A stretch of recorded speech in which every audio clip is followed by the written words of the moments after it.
Okay.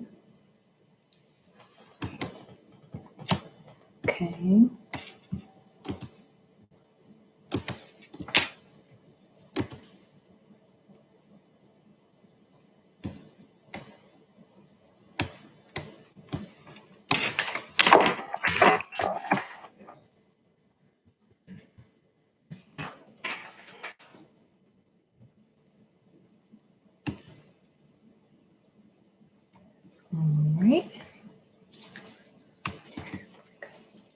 It's already bad.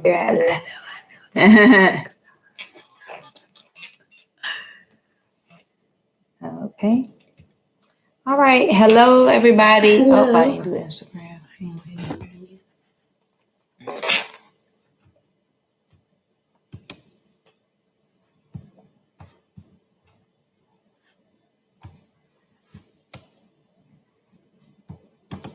Hello, everybody. Hello, everyone. Hi, Instagram. Hi, Facebook. I know it's probably like 10 seconds of y'all just watching us. That's okay. Sorry. Hey, Instagram.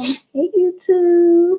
Hello, everyone. Welcome to episode 13 of the Goddess Lounge 2020. I am Holistic Gals. I am Stacey Love. And we are here to bring you the current events. We're here to share our opinions, and we talk about love, relationships, health, current events, spirituality, everything. Yep, sex, wellness, all the good things. All the good things. Thank you, everyone, for joining us tonight. Thank you. We'd like to give a shout out to all of our kings and queens and gods and goddesses out there. You guys have been rocking with us since September. Woo! Yes. Woo! And everyone, please share, like, subscribe. We are Goddess Lounge 2020 on Instagram, on YouTube, and on Facebook. Yes. So share, join us, in your living rooms and wherever you are, your bedrooms. We chilling. It's Friday night. When you reach a certain age, you just want to chill on Friday night, grab that glass of wine. Yeah, grab it now and relax and unwind and just, this is a Friday night for the grown and sexy. For the grown and sexy. Okay. And we don't have wine tonight. Somebody listen, y'all be getting real turned up when that wine started here. Guess what we got tonight for y'all? Sparkling cider. So if anybody knows how we can get sponsorship with Martinelli cider, hit us up at goddesslounge2020@gmail.com. Yep. We would love to sponsor their beverage or any other beverage. We do promotions, marketing. Yep. We do a little bit of everything. Yeah. We're going to be featuring some entrepreneurs on our show where we got a list. We're already ready to go. And I just want to say rest in power to Rita Dearman. She transitioned on February 14th. Okay. In the morning. She died in her sleep. Peace be with her. She's now an ancestor. This is my son's grandmother. She passed on, and if Big Rob is watching, I my heart and prayers go out to you and your family. We know it's a big loss of the matriarch to pass. So rest in power, Queen. Rest in power, yes. We know that you are definitely going to be working some things from the other side for that grandbaby and both grandbabies of your granddaughter and well, she's probably got more than just you know. She is. Your son 1, 2, 3 grandkids. Yeah. 4 grandkids. Rest in power. Yes. Well, should we? Let's see. When do we get started? We got a couple of topics. Look, got to bring the book out for y'all tonight. We got a couple of things to discuss. And first, we'd like to say, we apologize for not being here the past 2 Fridays, but the goddesses, we have to renew and rejuvenate our mind, body, and soul. So please forgive us. Yes. We posted previous shows, so I hope you guys were able to tune in. Yeah. And then subscribe to the Goddess Suite Media Goddess Suite Media on YouTube. On YouTube. Yeah, because we got over 80 shows. Please. I mean, it's so much. We listen to them sometimes. We're like, oh my much. Yeah, we have so much content. So, a lot of content. So y'all make sure, y'all really dig in. We talk about same thing there, spirituality, Black history, oh gosh, everything. Yeah. We had some real heavy hitters yeah. in the metaphysical world, the spiritual world, in the Black history world. We were doing it. Oh, we did. And we have hopefully we can get a good historian on here. I put the word out, I put the energy out, so hopefully he'll contact me. Put that energy out there. And he's got the initials of where we're from. So we're going to bring him on in. Come on, DC. We need you here at the Goddess Lounge. We need you to drop that knowledge for us and our audience. Yes, it's time. It's time. Okay? It is. So, yeah. All right. So tonight, first, we want to give a shout out to North Carolina. Rocky Mount. Woo! We had such a good time. We had a good time. Welcoming. The Southern hospitality was amazing. What did I tell you? She said, Did I lie? Where's the lie? Where's the lie? I said, Where is the lie? I mean, it was amazing. I absolutely loved it. Can't wait to go again. We'll be going again a couple times this spring. Yeah. I just look forward to it. It was such a oh my gosh, the Southern hospitality. And y'all, who So it was great. You crazy girl. Some folks is watching. Folks is watching. Oh my God. Yeah. So we went to North Carolina. We went and we hung out. I introduced Stacey to some of my road dogs I know people, y'all know, whoever knows I moved to North Carolina right soon after high school. So here I am, this city girl in this small town, with no friends, okay, nothing but family. And I met some really cool people that I'm still friends with to this day. And I just wanted sister love. I want sister love. The love God is just to know about the Southern hospitality and how is when it comes to dating and meet people, how it's different. Oh my God, down there. So the energy, the men are more masculine. You're gonna eat, so you're gonna get I said that free meal, but it's more than just a free meal. You're gonna get good conversation, you're gonna get laughs, you're just gonna get like a Southern gentleman, with a laid back, you know what I'm saying? Not even just a gentleman, even like the women. I mean, even at the nail salon, the Asians was nice. Oh yeah. You ain't gonna experience that up here in the DC area. You just not. You just not. Man. The lady said, "Honey child." I was like, "Yes." Huh? The Asian lady, okay? She was like, "Child, I had a good Valentine's Day." I was like, "How was your Valentine's Day?" We were like, "Well, little lady, we ain't no Valentine's." We were traveling. Contrary to believe, it was a girl trip. We said, "Look, we out here, we enjoying ourselves, trying to relax, get a little pedicure or get our little, discount pedicure, manicure, mani, eyebrows, fleek, whatever." So it was so funny though. But they were like, "Yes, get man, you get one, you get man next year. Get man with lots of money." That is what she said. I heard her. And we didn't even say nothing for y'all out there that, That's what she said. We didn't even mention anything about, the Goddess Lounge or our little goddess tenants, I guess you could say. But even the Asian ladies know, That's what our Asians get money. Yep. She said, "Get lots of money, lot of money. Get a lot of money." That's oh my God. Okay. Okay. We're like, dang, how she know? Okay. And they hooked these eyebrows up. I was like, "Yes, ma'am." Okay. They did a good job. Yeah, they did. Shout out to Max Barbershop. Yes. In Rocky Mount. Uh-huh. Yo, I ain't posted a picture yet, but they hooked my baby up. Okay, his hair, and he cut his hair within was it 15 minutes? That max 15 minutes. Yo. And that hair looked bomb. I was like, damn. Get them old 20.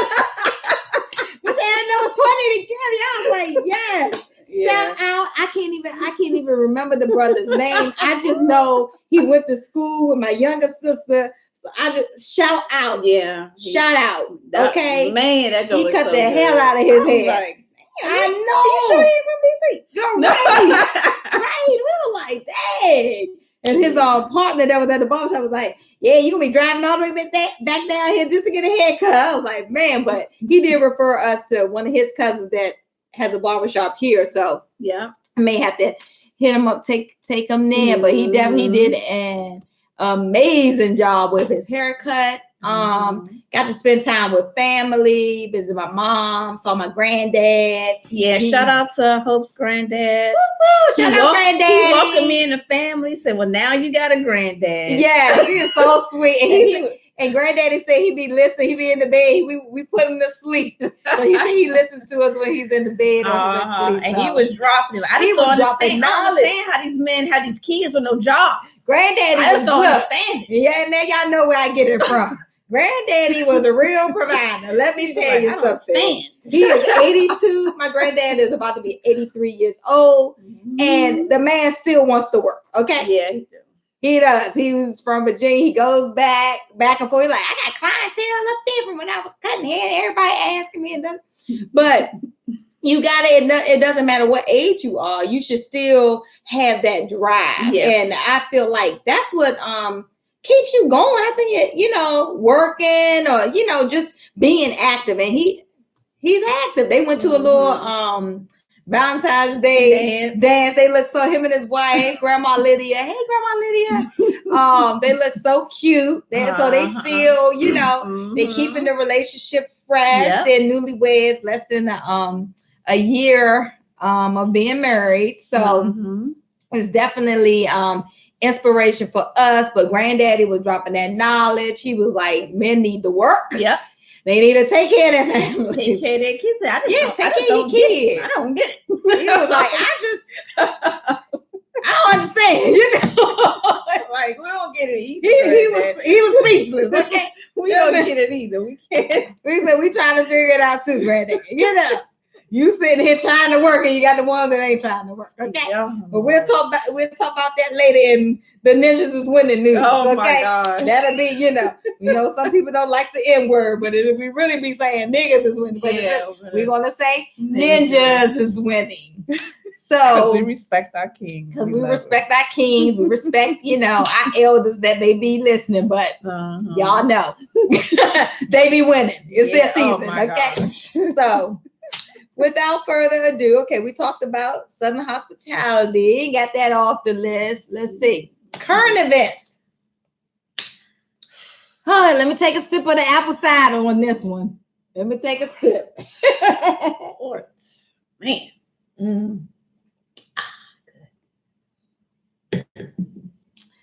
Oh my gosh. Dwayne Wade and son, and 12-year-old son. All right, so first of all, that's a boy, period. When we incarnate into our bodies, we already choose our sex. We choose what we want to be. So that the spirit in that child shows masculine energy. And that's why they're a boy. Now, kids with 12, they're very impressionable. What 12 is what? It could be 6th grade or 7th grade. Yeah, usually about 6 or 7. Yeah, so they're very impressionable. They follow, and it depends on social media feed. They follow what people do, and that's a big thing. Transgender, for some reason, is popular now. It's unnatural, completely unnatural. And for a mom and or stepmom and dad to agree to let their child get surgery and or start hormone therapy when they haven't even their own hormones haven't even started kicking in yet, because they haven't even hit puberty yet. It's like, that is unacceptable. And I'm just really tired of this whole, listen, we're being brave. Okay. I'm going to say it. Yeah, it's brave. I'm going to say it. Okay. Gay is unnatural. I know. Listen, my loved ones, I'm saying it. Okay. It's unnatural. There's a man and a woman. There's masculine energy and feminine energy. Women have an innie, men have an outie. That's how it fits. Okay.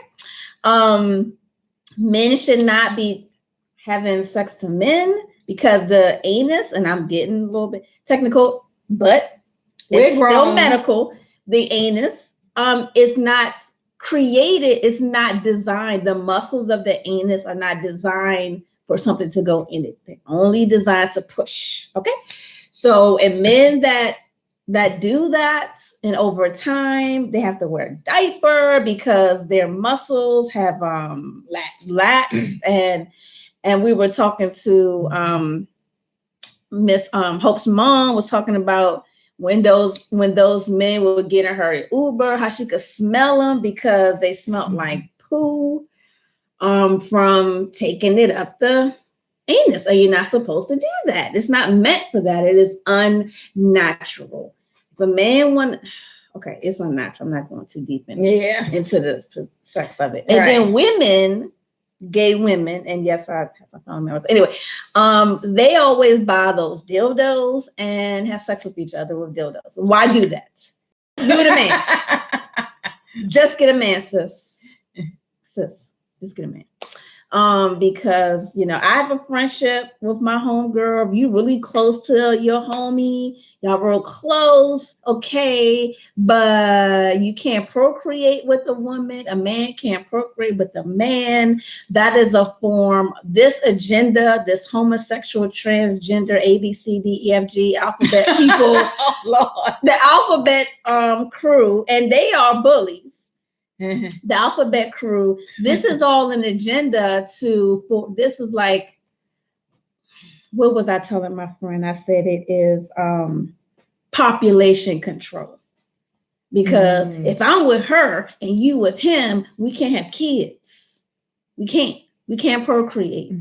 I'm not going to get pregnant unless a dude inseminates me. If I go to a clinic or a bank or whatever and get some fake sperm, get some sperm, that's just dumb. And it's a waste of money. Why does sperm got to be fake? No, you want some real sperm. What, it makes me, you just have to kind of think about it, because I be thinking, how do you know where that sperm came from? You don't know if it's a human. You just don't know. Right. You don't know if it's even human, because people...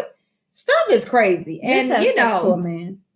And men have sex to women have sex to men. There's a masculine energy, there's feminine energy. All creation on the planet, even plants, are the male or female.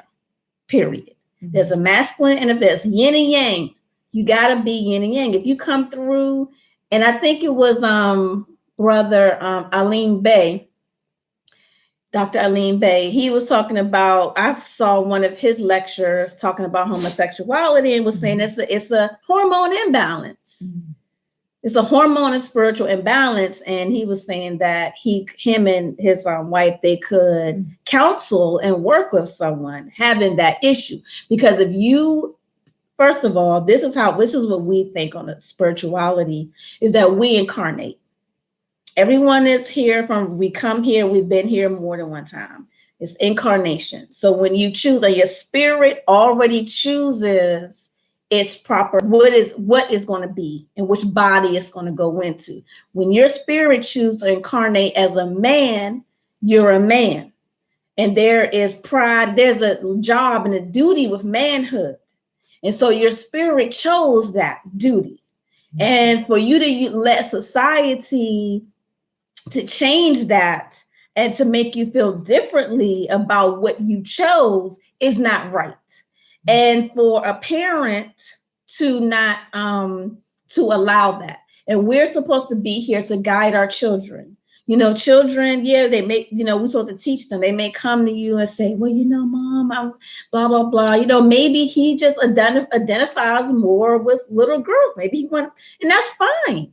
It's okay if he just wants to, whatever. He just had a little bit more feminine, whatever. Just talk him through it. You're supposed to talk to them about it and tell him his place, his duty as a man and a Black man at that. And what his duty is, you're supposed to raise them up in that way. Period. Yeah. And I feel like just going back, to the main topic, Dwayne Wade and his 12-year-old son. But like whatever you do when you're 18 or older, that's your business. But as a child, I don't believe a 12-year-old child is intelligence, as they say. Oh, he's so intelligent. Intelligence is subjective, okay? Because just because he talks proper and he knows his feelings, or he identifies with a woman he wants to be be a she or her, and that's what we're going to call him now. I just feel like it's unacceptable. There's no 12-year-old knows their feelings. Right. Their I'm sorry. When I was 12, I didn't know. I didn't know like my adult, what I'm going to be as an adult feelings. Right. I can't sit here. First of all, you don't even go through puberty yet. So. Right. I feel like 12 years old is too young to make that serious of a decision. To start taking hormones, to start to even think about some surgery. I think it's sickening. It is. If you're a grown adult, then guess what? That's on you. Right, as an adult, right? Do what you want. But I don't feel like, having surgery for a child, that's too much, especially when the transgender population has a high suicide rate after having those surgeries. And if you go on YouTube, you'll see a lot of videos of teenagers, young adults who are doing the detransition. They're going back, and they talk about how it was a mistake, and they felt like they shouldn't have did. I was watching a video the other day of it was a girl who wanted to be a boy. So her parents let her start taking hormones, and now she's older. She's a young adult, and she's trying to transition back to being a girl.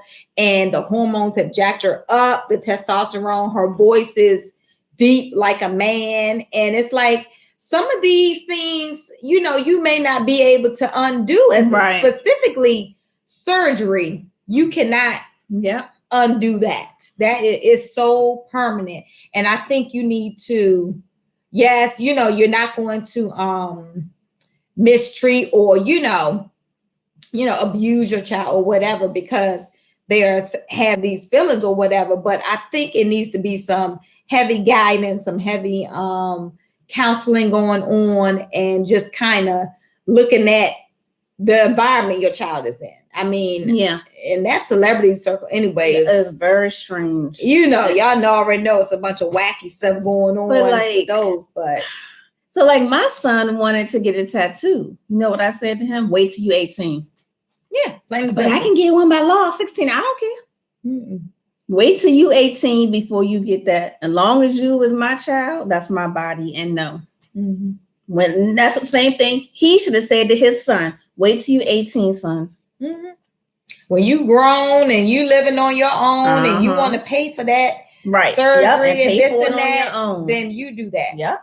And then we have to remember also, once again, a lot of these celebrity circles are just, for lack of a better word, freaked out. I mean, Gabrielle Union talking on TV about how she, eats his butthole and putting stuff up Dwayne Wade's asshole, and all of this shit is acceptable. So I mean, it's not surprising. I mean, because Dwayne is clearly not a masculine man. If anyone follows him on Instagram, you see. Right. But so this young man doesn't have a masculine role model.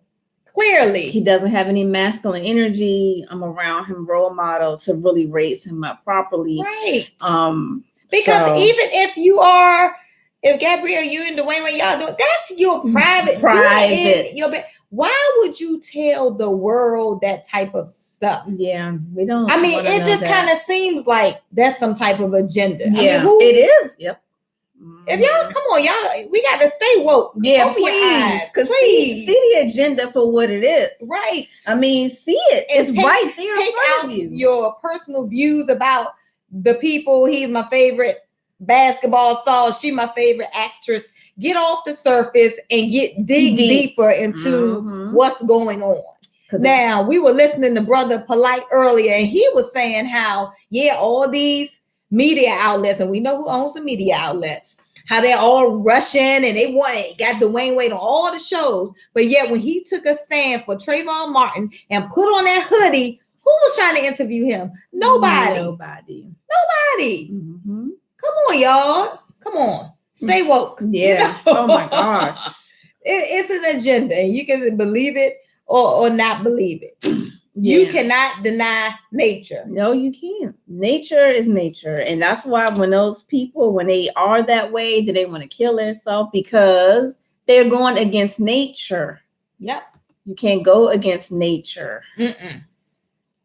We're going to let you listen to, let me see. We're going to talk about being a woman, something that he will never, as much he can put on the dress, he can put on makeup, he can be a male that likes men, he can be a male that likes to wear makeup, a male that likes to wear dresses. He will never be a woman. Never. A woman is born a woman. A female is born a woman. He will never have the chromosomes that a woman has, regardless of what his feelings are. So let's see. Let's go to where we at. Okay. Let's play this clip for you guys. Conflict she is subject to. Your child is a summation of that.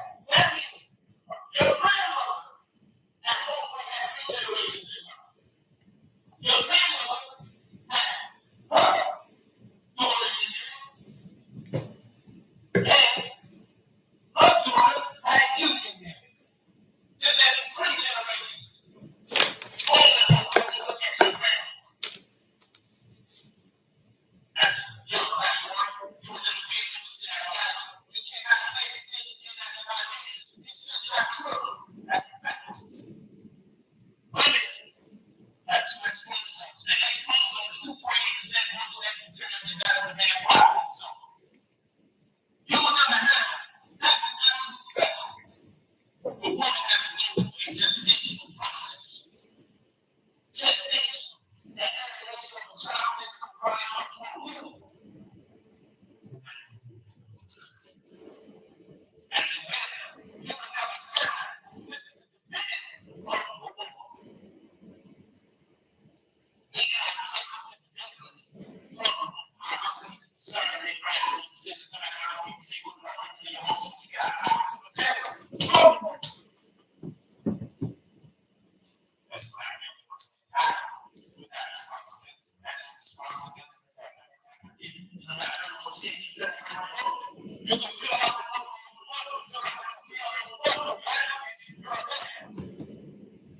woman. All right. The reality is you're a male. He's a male. He's a male child. A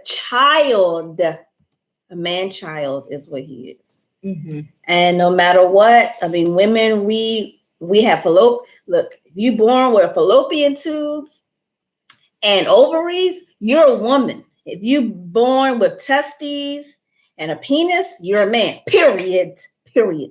There's no ifs, ands, there's no ways around that. That's the way it is. And we need to honor our choices that we made before we were born. That's the choice you made. Be proud that you chose to be a man or a woman. Stay in that. So do not follow society. Just because something is a societal norm doesn't make it right. Have your own thoughts. Be woke. Be woke, folks. And it's definitely an agenda. That's true. Mm-hmm. Let's see. The next one. Mm-hmm. So this topic is just, and it's creating a lot of buzz online. I don't know what you guys think about it out there. Tavon says, remember the child part. Yes, he needs to be a child. And enjoy being 12. Enjoy being 12, get in a basketball league, play basketball, do like rest in peace Kobe did, had his son, Kobe had his daughter, in the little league basketball thing, and was the coach. Do that, dude. Yeah, I mean, I feel like he's retired now, and he probably just needs to really take his son under his wing and I don't know, girl. I don't know. He's just so Shit's his obviously his masculine energy is off, because if he's going to allow his son, I mean, most men with a son, you know, that's your legacy. That's that's me right there. Right. You know what I'm saying? That's my man. That's my boy.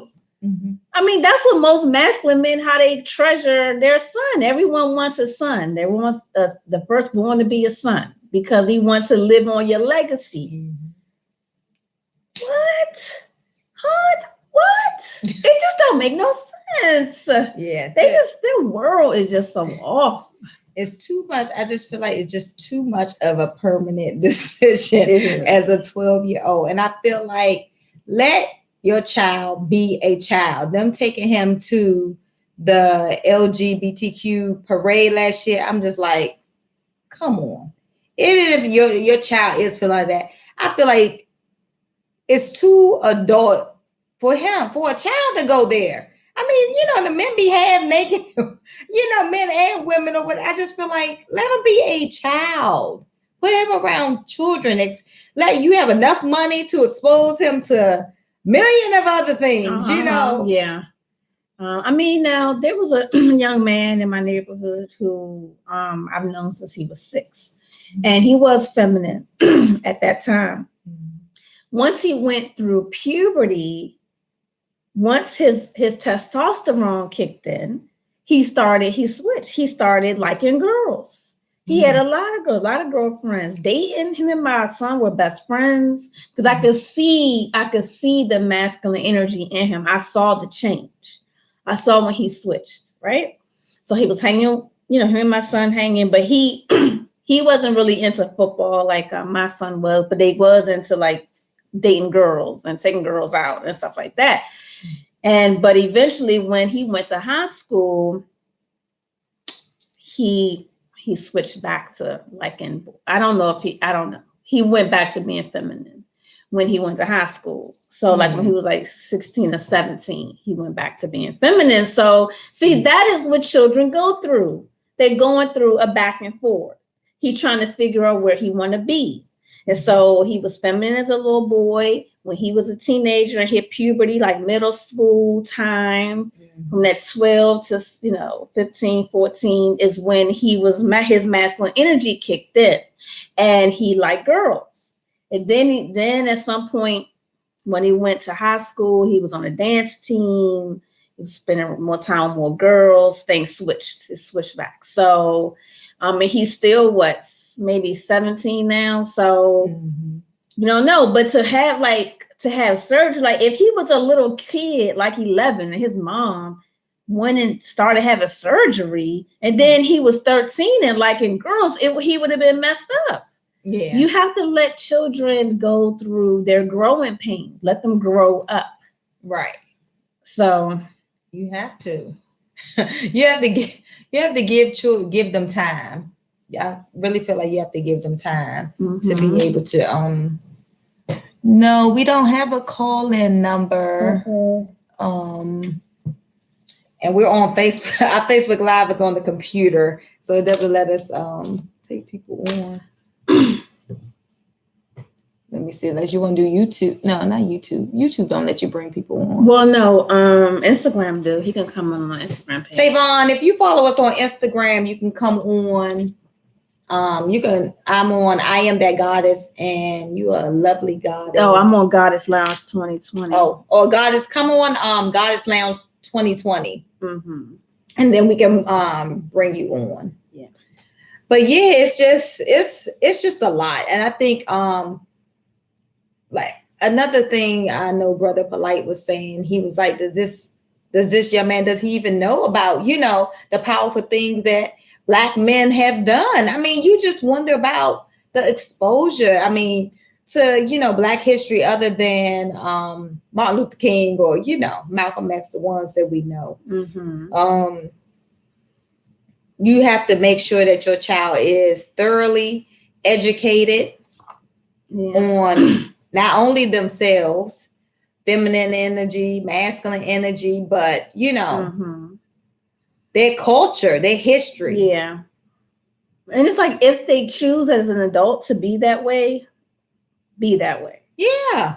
it's by cool. all means, do what you want when you become Yeah. an adult. But we're right now talking about children. And I feel like you can say he's intelligent all you want, but I'm not buying it. No, he's not old enough to make that decision. I just don't feel like. And I get the parents, being supportive. Yes, support your child. But but I think they're taking it too far. Okay, and it just seems like I don't know what they're trying to do. I mean, once again. I'm just Gabrielle in that book. It was too much. I mean, when she was on the radio show talking about their sexual private life, I just feel like it was unnecessary, and it was emasculate. He should have been thoroughly embarrassed with her. Anybody's husband, okay, and their wife is sitting on a show talking about what y'all do in your bedroom. He should have been embarrassed, upset. She emasculated him. Right. Information. It's like, who is wearing the pants in the family? Not him. Okay. He's questioning. Now we're being shady. Okay, she dresses him, and I mean, we can go down that rabbit hole if you want, but make your own. Make your own. Follow them on the gram and make your own. Make your own assumptions, but. Oh my gosh, it's just too much. Oh gosh, this is hilarious. But y'all don't be so quiet out there, don't you? Yeah, y'all not saying that. Y'all scared. Everybody's scared. Like don't let the bullies with the brother and polite say that too. I'm being brave. Like, right, you got to be brave and you got to stand for anything. Too. Fall, what is it? Stand for something or fall for anything. Yeah. It's your children. Your children's life is at stake. And I mean, with social media, I got upset with my phone today because it just takes over. Mm-hmm. These electronics, they take over. I hear parents when I'm in IEP meetings talking about their child is on YouTube all the time. It's like we as parents, we have to really monitor what our children are watching because they're being fed whatever it is they want to see, they can find it, especially on their YouTube. You can go down that dark hole of YouTube and end up a place you're like, how the hell did I get on this page? You know what I'm saying? So imagine what our children are going through and how they're trying to interpret the things that they're seeing. I mean, put your parental guides on the website. Make sure your children aren't able to just go on any old website. Put your parental blocks on YouTube. YouTube does have that also. And you can there are even apps where you can download timers that won't let them stay on the internet, but for whatever amount of time you want them to. We just have to look after our kids. Hey, they're the next generation. Yeah. They're going to have to take care of us. We have to teach them how to be independent thinkers, leaders, and not follow the crowd. Right. Not follow the crowd. Use your thought, use your third eye, use your mind, your mind and your brain. Okay. So they said King Todini said it was probably Gabrielle's idea to go public. Probably. She's the one took him to the gay pride parade last year. She probably was. I just feel like it was just too much. I feel like that's too much for a child.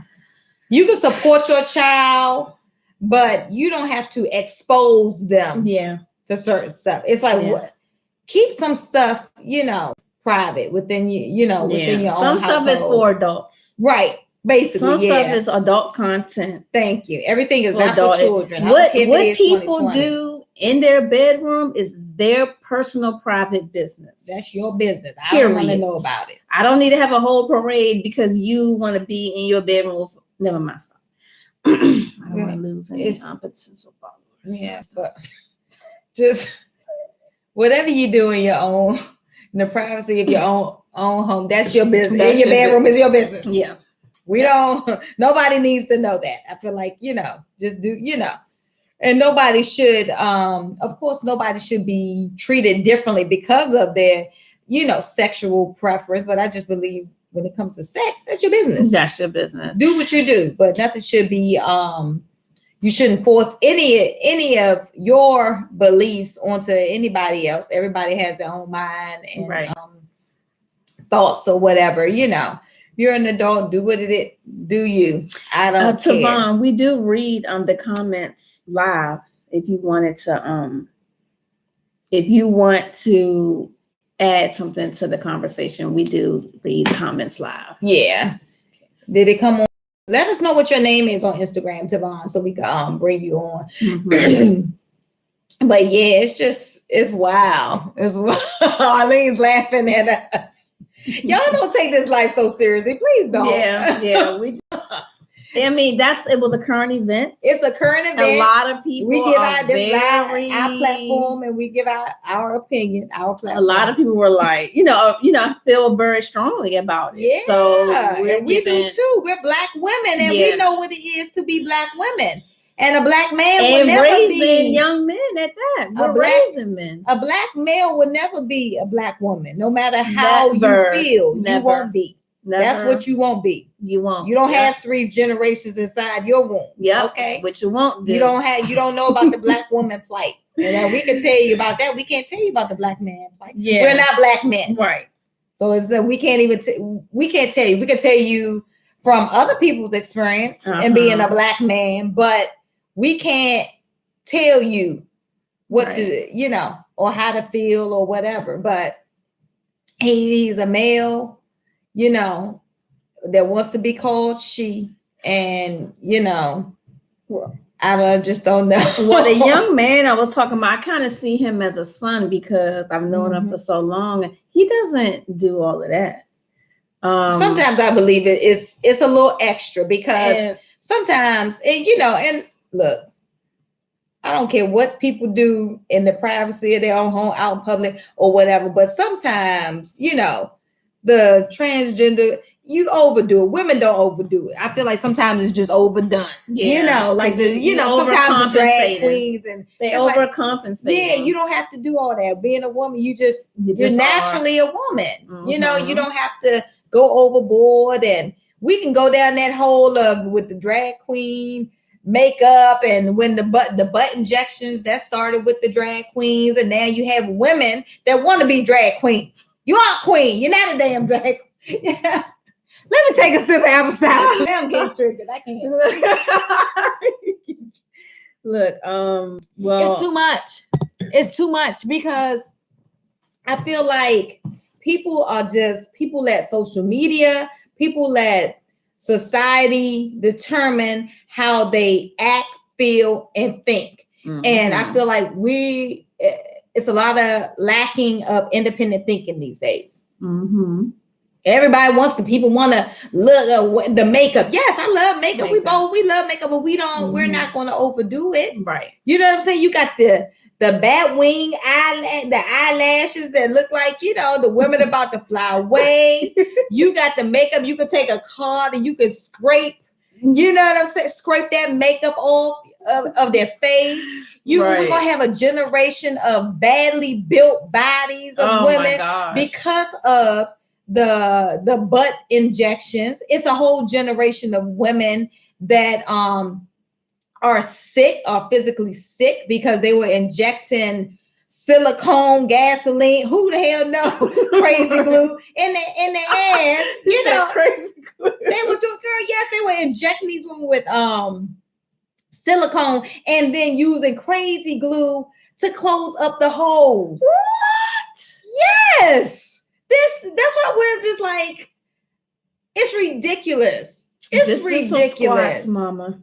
Right. Oh my gosh. Okay, he said he is I Am Love 2020. Tavon. Yeah, but it's gonna be a generation of badly built women, all because everybody's trying to follow what society's view of beauty is instead of being who you are. Makeup is used to enhance, hair weaves is used to enhance wigs, but we overdoing it, sis. We out here overdoing it, queens. We gotta pull back some because what we're not are drag queens. We are naturally beautiful. There is no need to put on 10 pounds of makeup to look like a woman. Yes, a little will do. It looks great.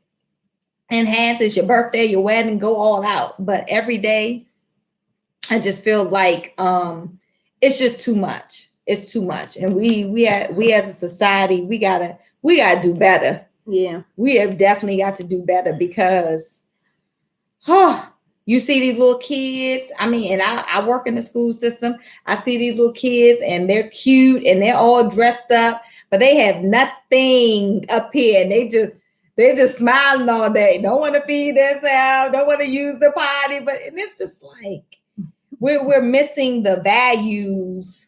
The foundation isn't being, I guess, laid for the next generation. It's not. And we need to get off of the surface and we need to go deeper and we need to teach our children life, teach them developmental skills, teach them things that's going to help them be a better person later on in life.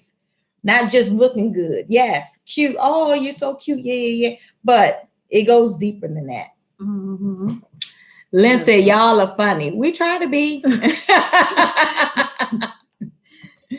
We try to be. Tavon, I see him right there. You just have to what does he need to press? I think to join. I don't know what he pressed on his side to join the conversation. Okay, pick it up again. Let me see. Okay. He has to request to join. Okay, Tavon, request to join. I think it may be a button on your side. And then I think we'll see it, and then I think we can accept it. And Tavon Powell. Oh, hold on. Go loud with Tavon. I think that's it. Yeah. Okay. Sorry, it was us. Okay, now you need to accept it, Tavon. Oh, there you go. All right. Let me make sure the value. Hey, Tavon. Hey, King. What's up, King? We had Tavon on our show when it was on the Goddess Suite. We had Okay, we had to turn that little camera around, Tavon, to the side to get it. Our little ghetto set up. Yeah. just speak loudly. We're good. Speak loud, Tavon, so everybody can hear you. Hey. So I've been trying to run away from this conversation. Look, we gotta face it. I know. It's out there. Yes. I've been trying to run away from this conversation, but Spirit keeps making me like it's been on my mind so heavily, so much because it's indicative of my experience, and because it's indicative of my experience, I feel like I can speak on it. Okay. And I and as I have evolved, I really try to hear everybody's perspective. Okay. I really try to be in a space where I'm not so in my own stuff that I'm not listening to other people's reality. Right. And so for me, and I had a very deep conversation with my mother and father about this. For me, and I only from my experience as somebody that is also, I could consider myself same gender love. That's the term I use. Same gender love. Me, Okay. Same gender love. Yes. Okay. So for me, it's beyond for me and how I understand myself, and it's always been beyond just the sexual act for me. Right. It's been the emotional space. It's been a spiritual space, and so for me, it's not just about the genitalia, and it's not just about the sexual part of it. And I go back to my childhood and growing up in a Seventh-day Adventist environment. And growing up with, I'm one of 5 brothers. And okay, yeah. So yeah. Masculinity all around. My mom is the most feminine thing in the world. And so, she'll get mad at me saying that, but I was raised in a very strict environment. And for me, to do all of that, I still knew who I was. You see what I'm saying? Through all of that I experienced, I still knew who I was. And so it was, how do I exist in this reality? Right. And my thing, and I love the thing of, and let me tell you, and me and my transgender friends talk about this. Nobody that I know, I can't speak for the masses, nobody that I know wants this child to change their genitalia, especially at this young age. Right. That's just not practical. Yeah. You're not old enough to have that type of awareness. Right.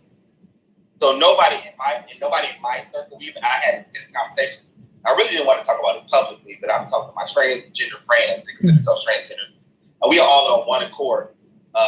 You're too young to even have a conversation about changing genitalia. Right. Because when you're 30 years old, you may not want that body. That's true. Yeah. When you're 25 years old, you may not want that body. So don't make an ignorant choice, especially at a young age like that. Yeah. And so I really feel like, as far as two parts I want to go and I want to take it. I think from my opinion, they're trying their best to support their child. This is just how I see it. I don't watch television, so I don't, I'm not engaged like people on social media like that. So it keep coming up because I kept going through my Instagram and my Facebook page, and like all my male friends talking about it. I was like, what's going on? Yeah, right, yeah. I was like, what's happening? What's going on? I said, what's Dwayne Wade done now? Right. What now? Yeah, so I was looking through my page and I was like, what's going on now? And I looked at it because I knew the child had they had said something. I saw what's it? Good Morning America. They had said the child was gay. I said, oh, okay, whatever. But then I saw the transgender thing, and I was like, oh, okay. So then people started having a conversation about changing body parts and media manipulation and all of this stuff. And I was just like, wow, this is really something that's become, something that we really have to have a conversation about. And I again, I'm in my spirit of transparency. I try to motivate the conversation because I didn't want to take on the responsibility of it. Right. But I really feel like they're trying their best to love their child. In some areas, I feel like they need guidance. Okay. Yeah. I feel like they need guidance. Even as my parents, I tell my mom, I have in the gay community, oftentimes we have surrogate families. Right? We create families to exist, to give us things that our biological families don't provide for us. Okay. And I was having a conversation with my parents, and I said, what you don't understand is, it's not that you don't love me. It's not that I don't feel like you don't love me, but in certain parts of my journey, you just don't understand. Okay. That's fair. Statement, I don't have 3 generations in my womb space. I don't have a womb space. So it's certain conversations and certain dialogue that you just do not understand. Right. And so I go to older people in that community to provide you with that type of guidance and that type of understanding. And I feel like where they are with their child is, first of all, in my opinion, stop putting everything on social media. Yes. Thank you. Yes. I agree. Stop allowing your child to, because you're trying to create a space for that child to be, if you really want them to be protected, do it in private. Right. Exactly. Thank you. Do it in private. Absolutely. Do it in private, because when you go on doing these interviews and you're doing all this stuff, you're giving people a platform to come at you. Exactly. Yeah. So yeah, you give yourself. So then it comes to the conversation. Oh, Spirit, let me stop right here. So is it about the child? Or is it about you? Right. And that's what it feels like. It's about them. And I just want to say that I am so happy that you're in on this conversation, Tavon, because I don't want it to like our show is just one-sided, because we welcome everybody's opinion and everyone's experience is welcomed. And this is the Goddess Lounge. It is a comfortable place. Yeah. And I'm so glad that you came in to say this perspective, because we really needed it. So continue. Yeah. No, but it's like it's delicate surgery, and I tell people one thing about. I will tell you, I can only speak from my experience. I can't speak for anybody else's experience. I have been, when I go out into the world, people see me as a Black man first. Preach. Right. They don't ask me who I'm dating. They don't ask me what my preference is when I go into the world, I deal with and go into communities and things of that nature. I go to workspaces and things. I get treated as a black man first. So adding that, that's how I show up in the world. I can't. Right, how you see me is how you perceive me, right? Right. And so then you have the conversation around. I've never been a person, and the only reason why I have been so open about my beingness, I consider it a beingness, is because I don't like lying. Right. And so in navigating those realities, it's difficult. It's difficult. Yeah. It's very difficult because it's judgment. First of all, you're showing up black, and showing up. I'm a very conscious person. I'm not into the religious way. And then you say, "Oh, you say to the love," so I get it from every front. Right. Every front. Yeah. Coming at me. But I would tell you, like, for me, the conversation is how deep are we willing to go to be authentic about truth? How deep are we willing to go to be authentic in our truth? And I think even with I put this in believe it or not, I put this in the same conversation with Kobe Bryant thing. It's a paradigm shift that's happening in our society. It really is. It is. It is. The way we have governed ourselves and the things that we have kept hidden, things we kept secret, are being exposed. It's got to be exposed in order for us to heal. Yeah. I go back to when I first started working with light beings, and they said they kept saying you want to be the light, and all of your darkness has to be exposed. Wow. You see what I'm saying? Yeah.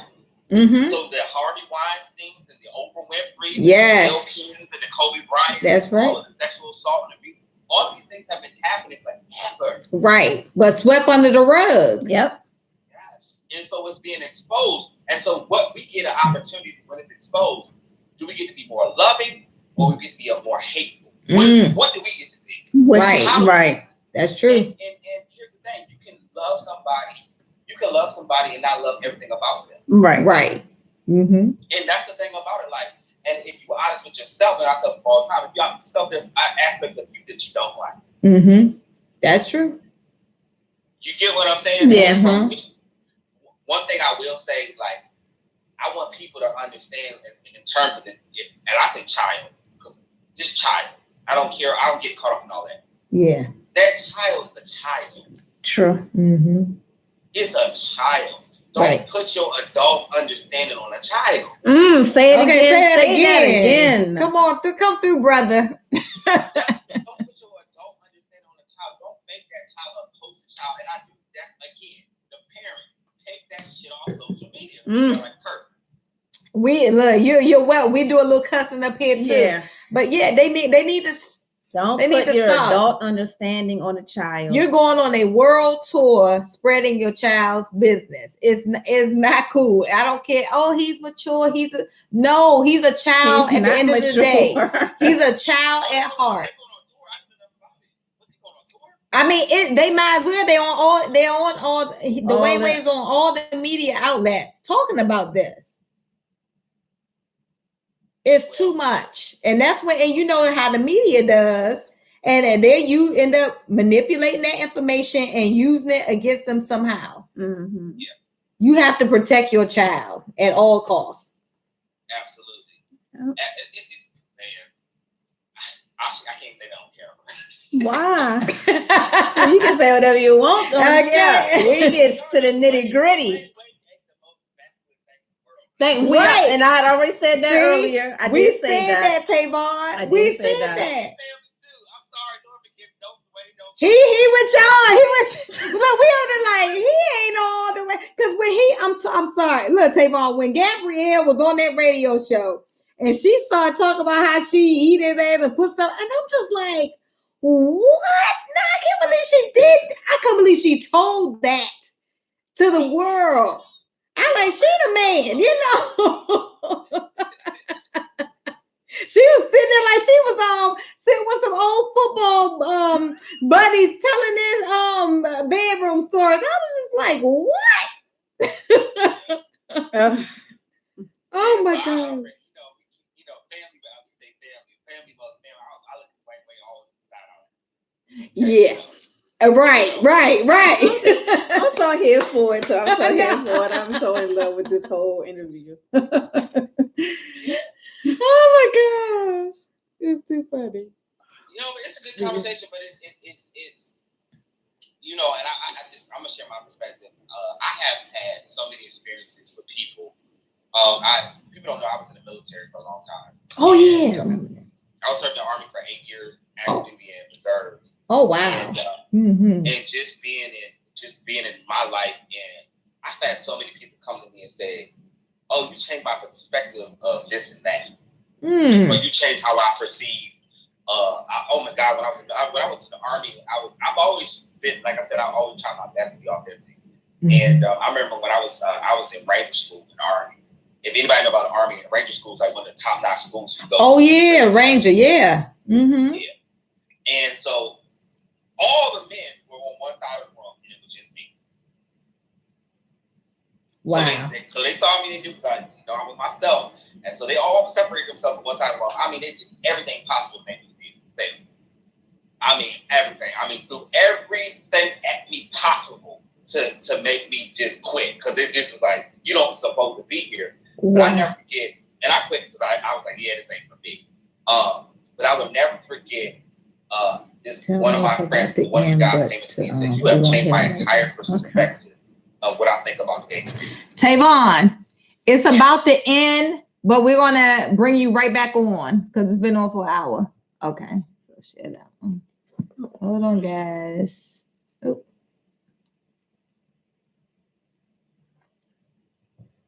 This conversation getting good. I want to bring it just a little closer, though. Yeah, because I wish we had a... So that everybody, I don't know if everybody's hearing this or not. Ooh. Hold on, Facebook. Okay, we're live now. Uh-oh. Here we go. What did you do to put him on? Okay, once he pops up, and then you hit on his name, and then it'll tell you to go live. Okay. Thank you, everybody, for joining us. We're talking with Tavon Powell, spiritual advisor. We had him on the Goddess Suite years ago. And he's There just he goes. giving us his perspective. Okay, so you type his name.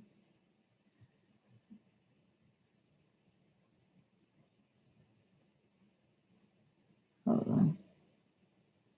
Wait a minute.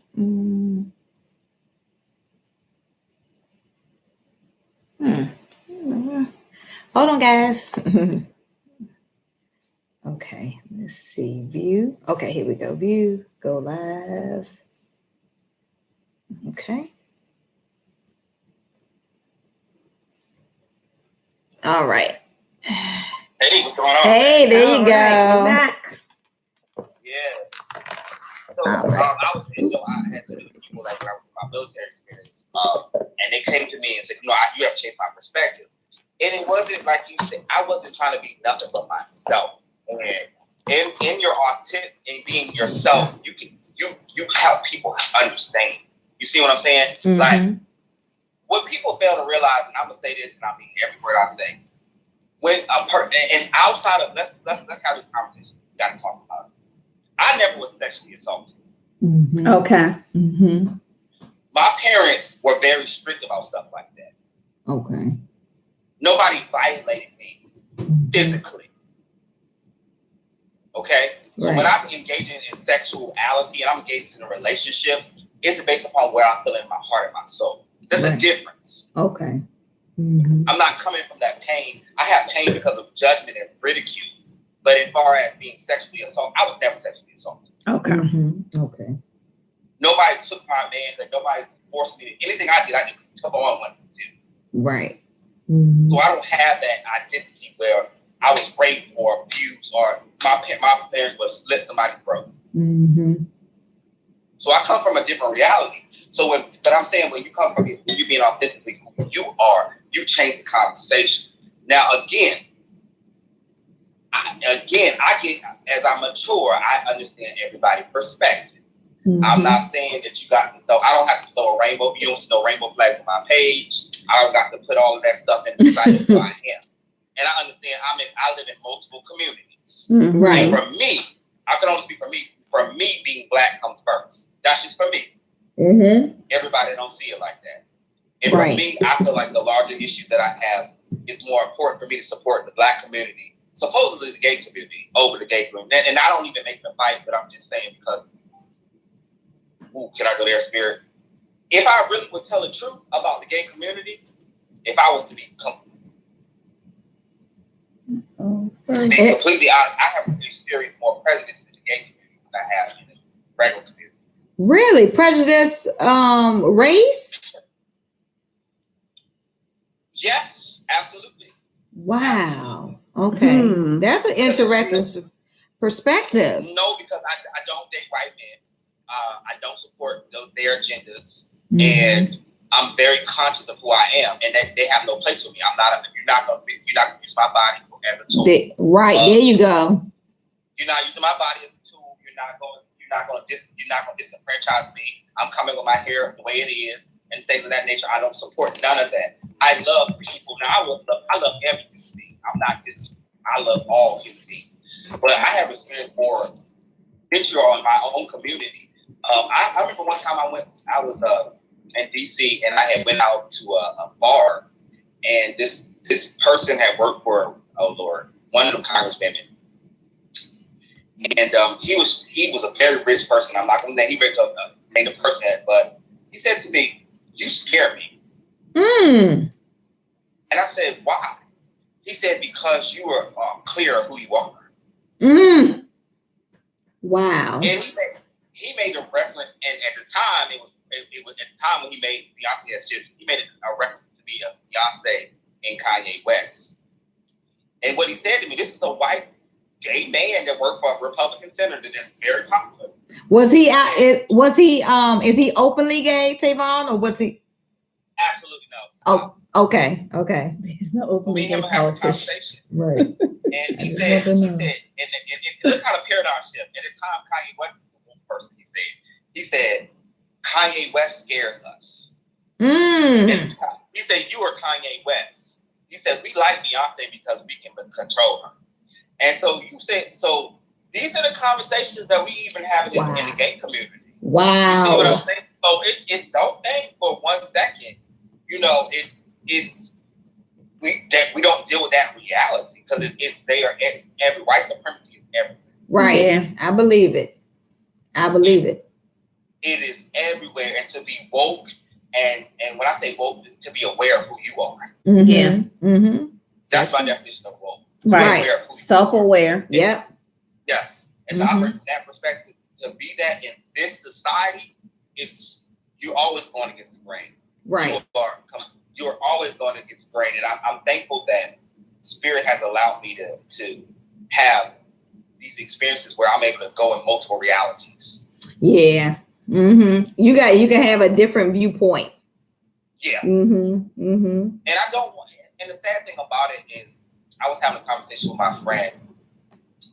It's my female friend, and she's married. She's about in her 50s. And I said the sad reality of it is, black men. The reason why it seems so toxic, black men and black women have been victimized so much in our society, and have been demonized to hate one another so much that anything that is opposing of that Spirit, give me the words. Anything that's opposing of that reality seems like something that's attacking them. And so sometimes a lot of times homosexuality, and I hate that term, but sometimes same gender loving people become the victims of just what has happened in the masses. It doesn't make sense to me. Because black people are doing this. Go ahead.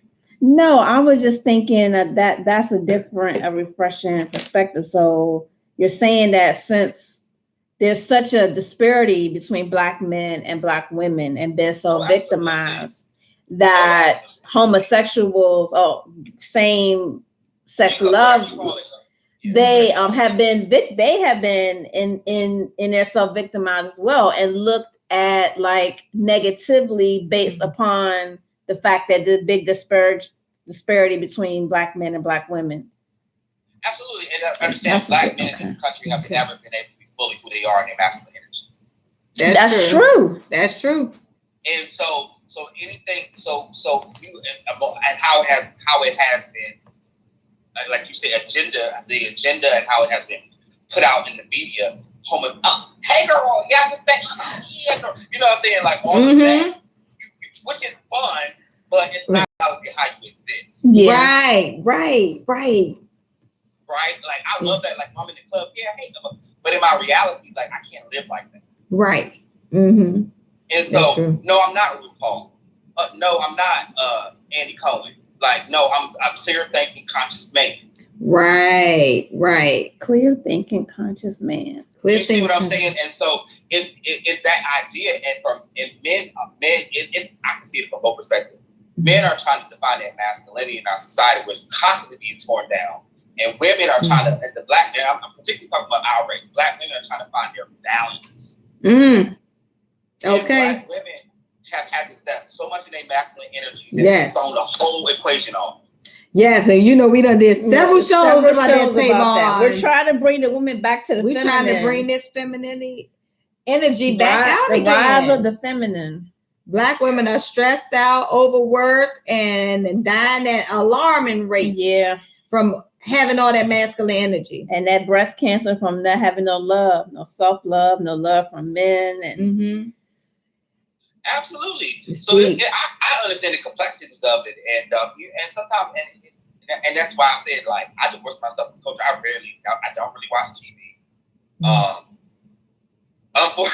Unfortunately, I'm on Facebook, Instagram, and stuff like that, and so it keeps coming down my timeline. I'm like, oh God, do I have to have this conversation? Please, thank you. We're glad you were scrolling on that, brother. And we're definitely going to have you on the show again. Yes, I'm already thinking ahead. I know. I was already thinking that too. I was like, okay, we got to definitely bring you back. Because we gotta understand that we are complex beings too. Yeah. We gotta understand that, like, nothing, and one of the things when we're working with higher beings, nothing is ever what it seems like on the surface level. Sure. That's right.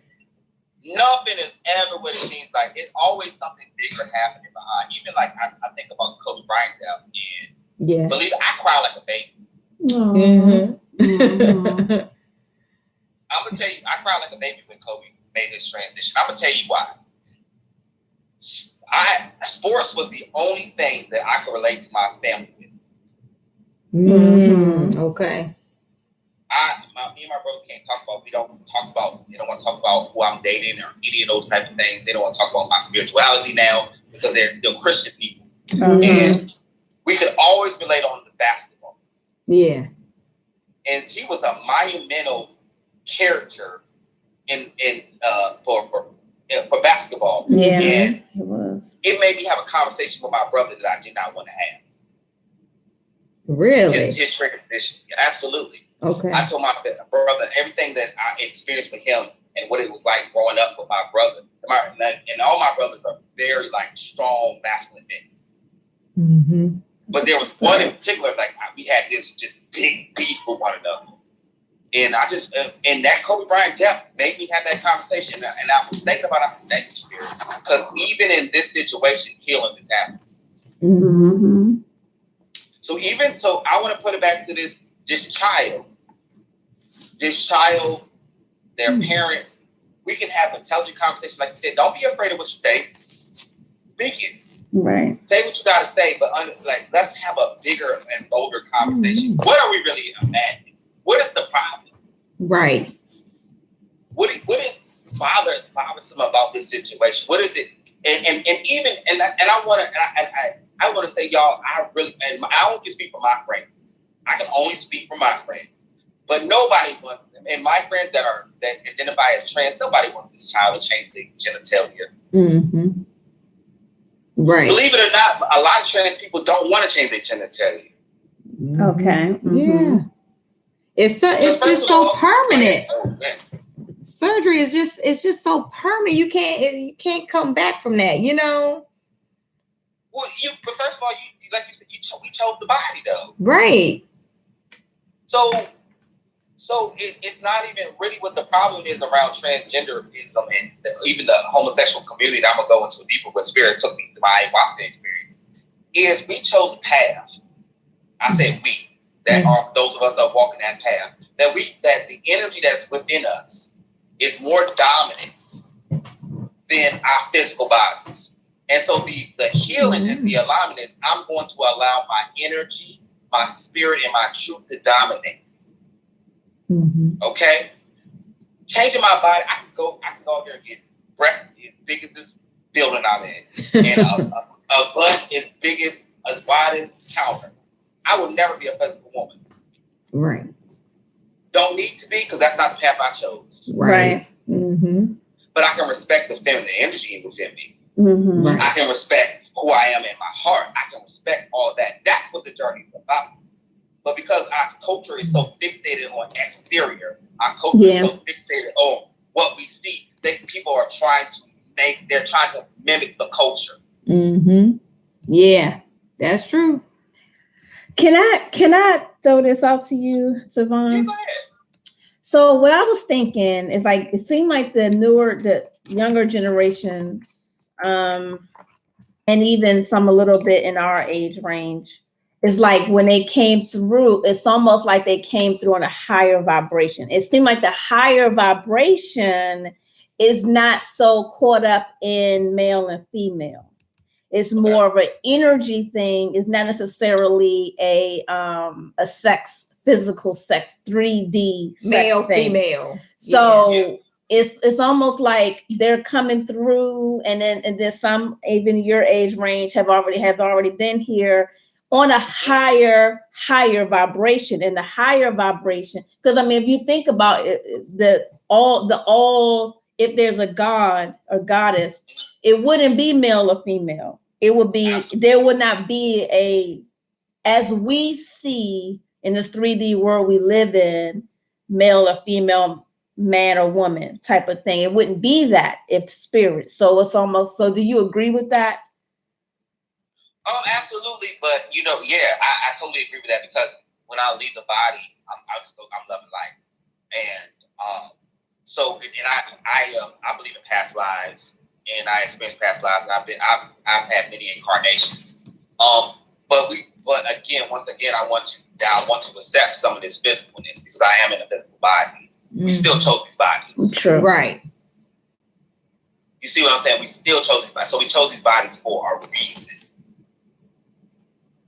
And so you can honor all of that. So you can honor who you really are. You can honor all of that. You can still honor your physical body. You can express all of that. All of you is all of God. And so that's the conversation when spirit has been transitioned to me. It's not a fight anymore. For me, it's not a fight. You see what I'm saying? It's not a fight. And unfortunately, I mean, everybody's not in that place of consciousness. Some people, like I tell a lot of my friends that I had a deep download spirit. I had oh God, am I going to go into that conversation? Yes, I am. Yeah. So, all right, this spirit is what I have. Look, we got 45 minutes. Come on, baby. Okay. So I was asking God, I said, why am I opposed to the gay movement? I'm opposed to the feminist movement, and I'm somewhat opposed to the black movement. It doesn't make sense to me, God. And I said, I said, what is that about for me? Why am I so, why is it just all get on my nerves? Right. And so God said, you know why? Because when it was created, these movements were created out of necessity. The black people were being dishonored, and particularly our country. Right. Women were being dishonored. The people that were non-conforming were being dishonored. And the reason what happened is, over time, that same energy that the people that oppressed them operate under, they are operating under. Right. So that same hate, that same vitriol, the same you got to be this way, you got to be that way, they start operating under. I can talk about the gay community. I'll start there. Oh, so if you don't want to date a trans person, then you transphobic. That doesn't make sense. Right. It's so many labels. I'm so tired of the labels and this umbrella on top of umbrella, and it's just it's getting chaotic. Yeah. And they've become the bullies. Right. Exactly. It's exactly what it is. Again, the same energy that it was created out of you now invite. Now you suppressing other people. Right. So if you don't go to, if you don't go to Pride, and all of a sudden you're not gay. I'm like, what are you talking about? Right. It's so ridiculous. It's so ridiculous. It's so ridiculous. And I'm like, are we really going there as a society? I'm like, really? Right. It's like Really? if it ain't my way, then hit the highway. You like, and that's what when we go back to people being independent thinkers, and I feel like everybody's just they online, they following what's the latest celebrity doing. I mean, you see so many robots, carbon copies. Everybody wants to be like, you know, Megan Stallion or City Girls or Cardi B, or, you know, it's like everybody's modeling after somebody, and it just seems like there's not enough original people out here, you know? Absolutely. I totally agree with that. Like, I don't like, it's a lot of things like, the gay community hate me too. So like, I'm telling you, I'm like, what? Like, no, I'm serious. Because like, it's just some things I'm like, and I'm like, I remember I was so big on, I remember when I lived in DC, I was so big, when I first moved to DC, I was so big on like I was on Capitol Hill waving signs. You know, the right to marry. But what does that help me as a Black person? HIV/AIDS rates are not going down in my community.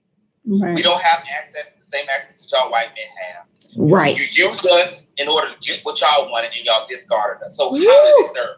So they doing it. So they not only did it to the hetero, quotation, heterosexual, you know, Black men, but it's also being done in the gay community also. 100%. I think it's worse. Wow. When does this shit White end? supremacy don't care. That's what I tell people. White supremacy don't care. Right. Wow. And so, and this is the thing. We go. Just like the white bitches use this. Just like I'm just. Girl. We have to deal with our own community, and then on top of that, we got go into rape system. And I'm not a victim in no sense of the word. Like, so I'm not sitting here saying, "Oh, I'm a victim." But you know, like sometimes, like I remember one time, and I know y'all show, but I remember one time I was on. I'm not going to name the radio because I can't afford no losses right now. But I was on a big time spiritual network, and I thought I was going on there to talk about healing work. Yeah. Talking about, you know, doing the readings, what I do. If anybody know, I do readings, things of that nature. But I was on there to talk about readings and things of that nature. I got blindsided by the people, and the topic changed to homosexuality in the Black community. Oh my goodness. Now I'm on a radio show prepared to talk about gifting, healing, chakra alignment, you know, things of that nature. And I got ambushed. And so I'm on a radio show, like they put up, come on, give me somebody that's really on my level. Come on. So now they're gonna give like they put a pastor on the phone. Come on now. Oh, come on. They put a pastor on the phone with me. Did you kill him, Tavon? You slayed, didn't you? Come through. The producers was like, "Can you get him to stop talking?" I said, "Oh, since I want to hear, I know you did. I know you slayed. Yes. But the thing about it froze. It's coming back. Okay. It's frozen. Guys. It froze. Okay. Yeah, I came on here to talk about humanity, the greater good. Don't pigeonhole me about that little box. Right. And if you want to have that conversation with me, I don't mind having the conversation, but let me be prepared. Right. That's right. You know what I'm saying? I got 10,000 audience. I got him. I got everybody coming at me. It's like, oh my God. Like, you know, everybody's like, oh, blah, blah, blah, blah, blah. So I lost it on the show. I know. Did it ever air? Was it live? It took me 3 months to listen to it, and it was really edited by the time they put it up. Oh, they edited a lot out. Of course. And it was taken off the air, but it speaks to what we deal with in our community. It speaks to the hurt and the pain that we have. Yeah. And notice a lot of it's a lack of understanding. Right. You see what I'm saying? A lot of, and I can speak for my own parents. I'm in my own family where they said, you know what, you have taught us so much. Like we just didn't know, and you get what I'm saying. So I try to keep that mind frame, but I also try to be aware of other people's perspective. It's not always about me. Right. Right. And so you having a difference of opinion and a difference of reality doesn't mean you're homophobic or transphobic. Right. It's your reality. Yeah. And that's your truth. And we got to be able to have these intelligent conversations without everybody being so goddamn triggered. Yeah, right, so exactly. upset. It's like, come on. And can I say that back when we did God is Sweet and we had you on, I did not know that you were that way. I had no idea. Like that never even crossed. And maybe I was green. I didn't even think of you in that. That's not how I saw you. You know what I'm saying? I never even thought you in that light. I didn't even know. I didn't even know. I was like, for real? I remember when you got like, that reading. Remember we was at it was at some center in DC. That's when we met, Tavon. You were doing you had a table, Tavon, and you were doing readings. We were at the on 12th Street, the Washington MCA, was that it? I think so. Dr. Delbert Blair was there. Yes. Oh, we met a lot of good people. Yes, we did. We met Jehudi there, the massage therapist. We met a lot of people, but I remember you got that reading. I remember it was on point. Yeah, that reading was on point. Yes, it was. And that's why I didn't like. All I saw you was that. That's all I could see you as. I couldn't see anything else. So. Oh my God! When she came back, I said, "Girl, I can't even remember what it was." Come to the show. You're on the show. You're on the show, and you're on the show. We had everybody from this show. We're going. Can we get your number? We bring out our show. We got a show on our show. That's the space that I'm in. I don't know. I guess I'm just like, a lot of people, I think I was going by Shaheem Shabazz back then. And I converted to Islam at like 18 years old, and I promise you, and I'm not going to, yes, Spirit, talk about it. I never had a bad experience with Nation of Islam. And really? No, that's good. I never hid. So the same person y'all see now is the same person I was when I was in the Nation of Islam. I had no issue. 0%. Wow, that's good. Mm-hmm. That's good. And people are like, oh, they this and that. I didn't have that experience. See, they told me what they believe, but in terms of I brought my partners and people I was talking to right on to the Nation that never had an issue. Not one. Wow. Not one. Wow. So black people, so that's why I say I've had experience where I've been affirmed. So I can't speak for other people.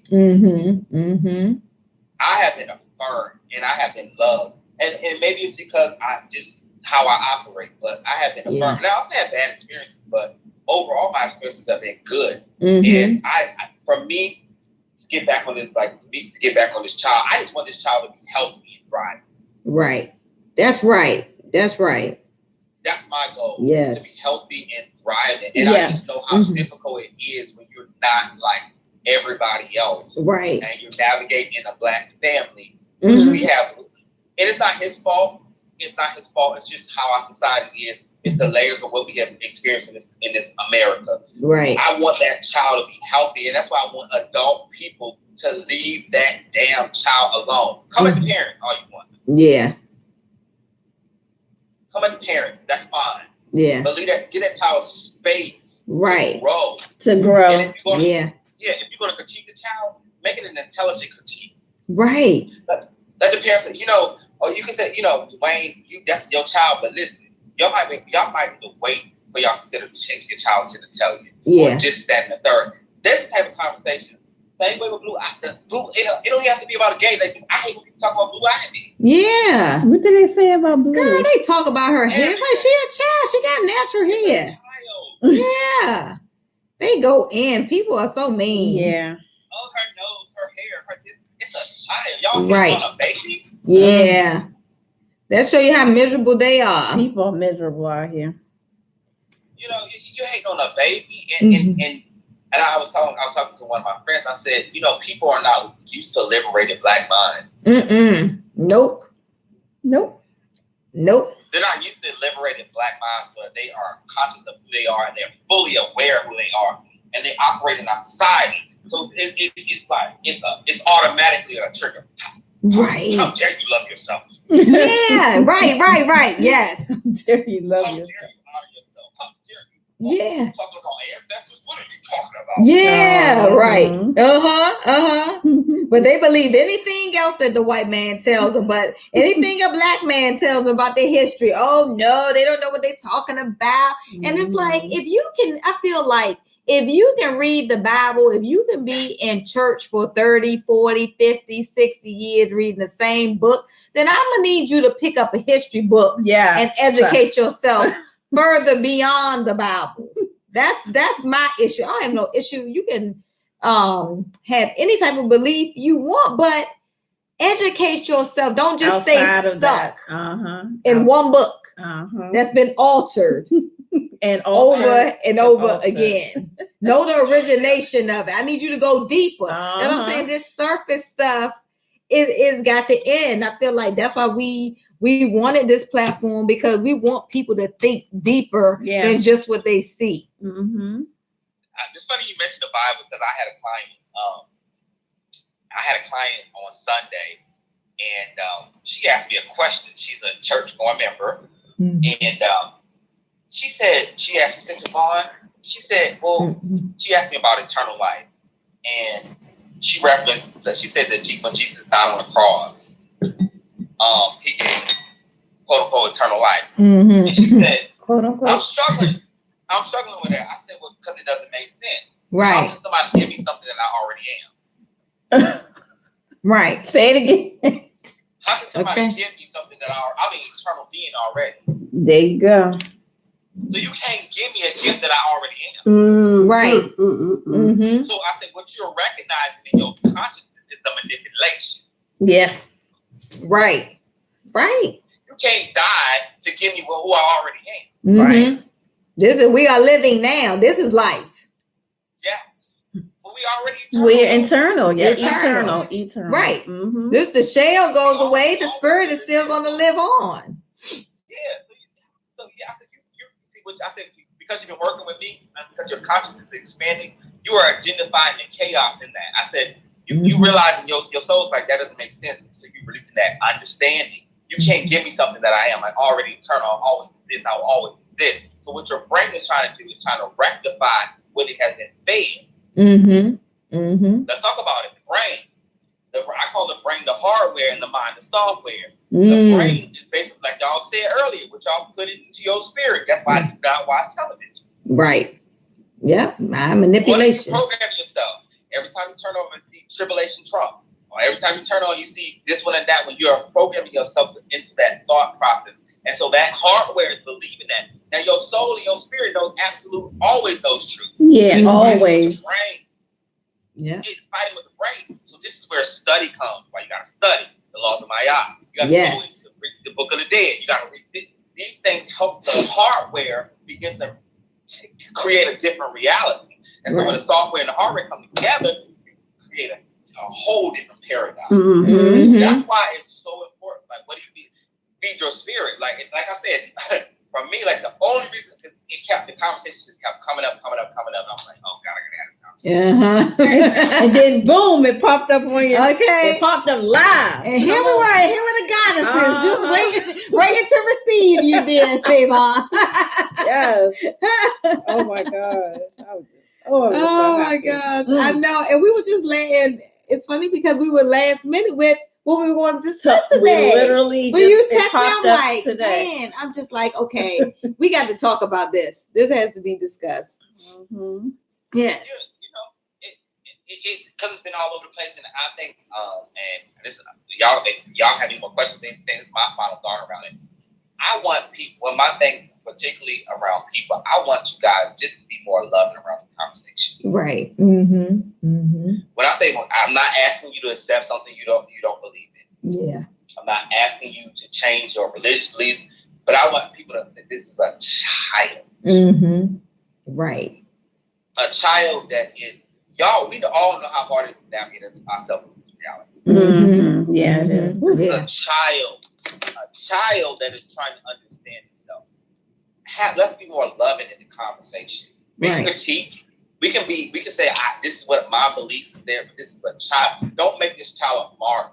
Right. Mhm. That's true. Mm-hmm. Mm-hmm. But nobody's agenda is a black child. Right. I don't care whatever. To me, it's a black child. And I say child on purpose. It's a black child. Right. Mm-hmm. Let's change that dynamic of the conversation and think about it in the sense of like if that was your child. Mm-hmm. Mm-hmm. Yeah.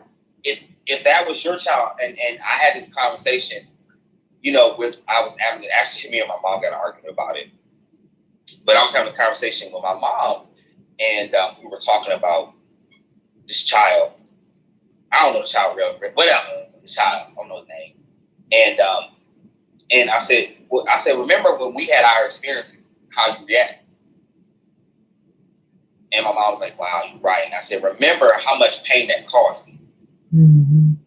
Right? Remember your rejection, kicking me out, leaving me out in the streets. Remember all of that stuff? Remember I didn't come around for 5 or 6 years? Mm-hmm. Remember all of those things. I said, when you're looking at that little child and it's their parent, they're trying their best. They don't understand everything. Right. Mm-hmm. Mm-hmm. But I said, when you think about that, I said, remember when I was out in the streets and I had left, the streets took care of me. Mm. Because your religious beliefs, Right. and because of your arrogance and your ignorance, that you kicked your own, I came out of your belly. Right. And again, for me, I can say this, I wasn't sexually assaulted. So I didn't have nobody touched me to make me nothing. Right. Mm-hmm. And you remember, I said, remember you kicked me out. And remember, I was living off the streets. I remember people were taking care of me and I didn't talk to you. I remember the hurt that caused for both our relationships. So when you're looking at a person that's trying their best Mm-hmm. to embrace their child, not that they agree or get that what their child is expressing, not that they understand it, but they're trying their best to be unconditional. Mm-hmm. Yeah. Remember that. Mm-hmm. That's I wasn't fair. rewarded that space. Mm-hmm. That is. Yeah. I wasn't rewarded that space. I was thrown out to the wolves. Right. And many kids that are different or express different, whether they shit, because a lot of them maybe, like you said, some of them maybe go get married, whatever. Like, but when we navigate our reality in this blackness, a lot of times and it's not just us, but every people's experience, but we often are thrown out there. Mm-hmm. Yeah. That's true. And left out there. And left out there to hang, really. And families don't support. I didn't go around my family for 5 or 6 years. And the only reason why it came to a point where my family, and I'm talking about my mom's side of the family, the conversation was, listen, I will never come around you. If I bring somebody to the dinner, you don't question who I bring. Because when Aunt Faye brings her fourth husband, you don't say nothing to them. Okay. When Pookie the crackhead brings whoever, y'all don't say nothing, but you make an emphasis on whoever I bring. Right. So if you want me to come, if you want me to come, then you need the same respect that you give Pookie and them, I require it. Right. Pookie in there. And that's when my family started shifting. Uh-huh. Yeah, you gotta demand it. That's true. But if I didn't honor myself, if I didn't stay in that knowing, they would have never shifted. I would have never lost them. So let's have this conversation. I know it's tough because we navigate a whole bunch of realities. I know, Yeah. oh my God. It's a lot. It is. It touches on so much. Yeah, we trying to unpack this, we trying to unpack that. Mm-hmm. We also unpack it. And I feel, and I may be wrong, this is my perspective. Black gay men love women. Y'all do. They Y'all do. And we will fight to the teeth for I a woman. agree. Okay. I agree. The ones I know love women, respect women, love and respect women. Uh-huh. We'll fight for it. I'll beat, Lord, look, I'm going to say this a lot. I'll beat some of my female friends, boyfriends' ass. Yeah. Okay. Yeah, I've experienced that. They got the back, got our back. Yeah, you know? they do. They you know, do. it's like, I don't know. I'm trying to understand it too. I know we all trying to gain some understanding on this journey called life. Oh my God. I'm trying to understand it too. I don't want to hate nobody. I want to love everybody. Yeah. Right. At the end of the day, It's that's the love. ultimate lesson. Learning how It's to love. love unconditionally. Loving it. It's hard. It is. Woo! I'm trying to tell you, be easily triggered. I'm just thinking about when you saying how the white gay males have used the black gay males agenda, and it just took me back to feminism. How the white women use the black women for feminine, for their feminist feminine agenda. gains. Yeah, For their feminist agenda. They sure I do. worked for HRC, and I remember I was working for HRC. I lived in DC, and I think we were doing a campaign, and I was sitting at a board meeting. Oh, Spirit, y'all really want to go deep. I was sitting at the board meeting, and basically what was told to me is like, leave them Negroes alone. They don't got no money. What? And I'm like, well, I thought this was the human rights campaign. Well, human, keyword human. right. They told you that? To leave the black people alone. They don't got no money. And you're black. Oh my. Shall I go further? Because I think I want to go there. Yeah, Let's go deep. Come on, brother. Go there. We're here. So, you know, I remember one time I went to my work, and I used to work in HIV/AIDS. So I never believed that people actually had this disease. Right. I always believed it was something in my consciousness. Yeah. And so I had, because I was working for a particular, I can't be sued. I was working for a particular organization, and similar to what Dr. Drew Pookrum teaches, I was studying her at the time when I was working at an organization, and my clients started doing well. Right, my clients started doing well. They test result. They was tested negative, even though they said they had this thing. Right, right. Dis-ease, exactly. Yeah, and so anyway, so I got invited to go to the White House, and I'm sitting on a committee. Around HIV/AIDS and such. So I had already started working my conscious part, and I sat there. I said, "Oh, I was at the White House now, executive office." I said, "Oh, y'all don't want people to heal." Nope. You're right. You want to make money, right? Yep. Because it's money in the medicine. They said the medicine is to kill people. It's not the actual so-called disease. Virus, excuse me, virus, which doesn't exist. Exactly. Yeah, and it was like the whole meeting was centered around people are not dying anymore, and we got to find ways to get these pharmaceuticals to make money. That's the whole conversation at the White House, y'all. Wow! I hope y'all are listening. I hope y'all are listening to this. I hope y'all are. At Okay. the White House, y'all. At the White House, I sat there like, oh, God, this is so deep. Wow. They're all about lining those pockets. They didn't care that people was healing. They didn't care that who community it affected. They was like, how can we push these pharmaceuticals?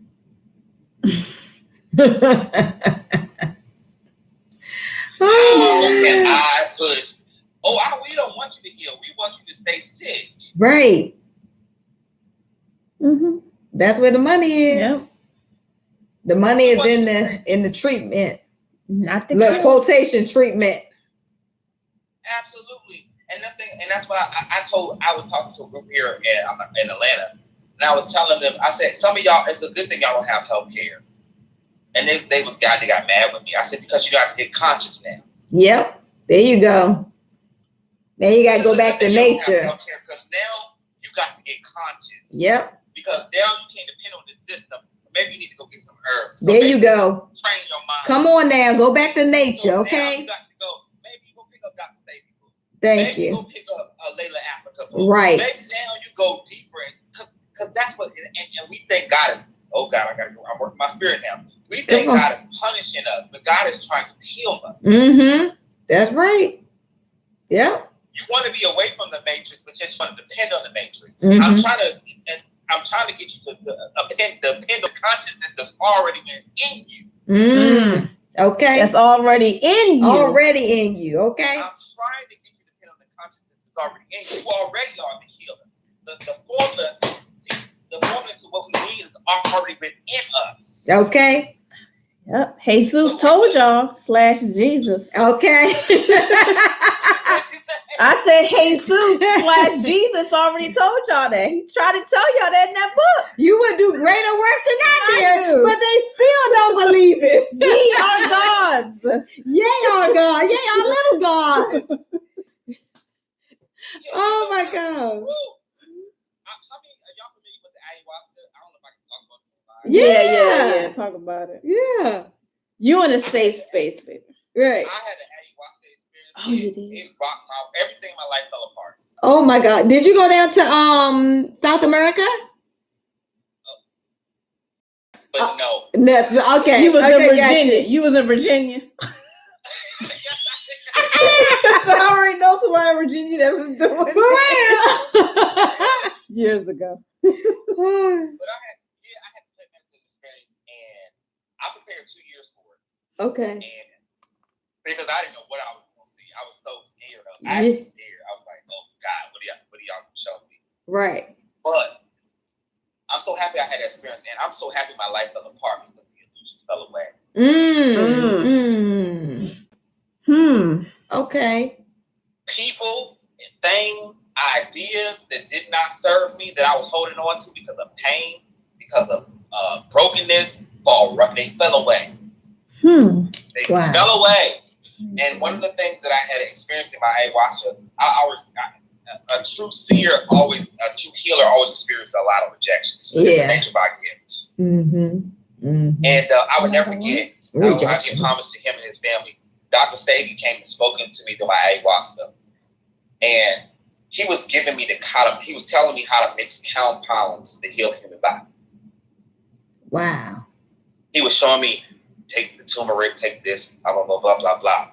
And I was like, oh my God, I was overload. But let me tell you, even in the midst of the ayahuasca, I had to deal with the darkness. Spirit wants to talk about this because some of y'all are going deeper into your spiritual journey. And you think you're going to be so loving, like you're not going to deal with darkness. That's an illusion. So I have to deal with it. Yeah. And so I'm in the middle of my ceremony, and God is talking to me, and also Dr. Sadie, which he is also a God. But Source Creation was talking to me, and they were telling me what I needed. So I'm in the kitchen area, and I'm grabbing the ingredient that I need to make this concoction. Right. And this man comes up to me, that was the homeowner, and he said to me, "Oh, we don't have that here." What? He says, "Oh, we don't have that herb here." So my spirit says, he's not being truthful. He said, "Oh, so you need to go back downstairs." Now I'm gonna say this. Why spirit is leading me to say this? Don't allow your inner knowing to be stopped by anybody. This is for the audience. Don't allow your inner knowing to be stopped by anybody, because if Source Creation gave you something to birth, you're going to go through hardship to make it a reality. Yep.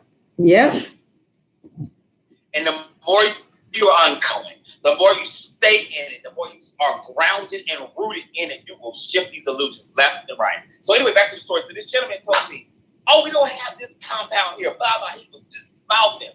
And I pushed his ass out the way. You better go for that herb. You better get that healing, okay? Exactly what Spirit told me I needed. Behind him was exactly what Spirit told me I needed. It was a big old thing of turmeric. Wow. But what if I gave in? Yeah. Right. Yeah. That lesson, do not give in. What if I gave in? And I'm saying this is for my entrepreneurs. Spirit taking over now, y'all. This is for my entrepreneurs, my teachers, and my healer. God did not give that dream or that birth in you for no reason. Mm-hmm.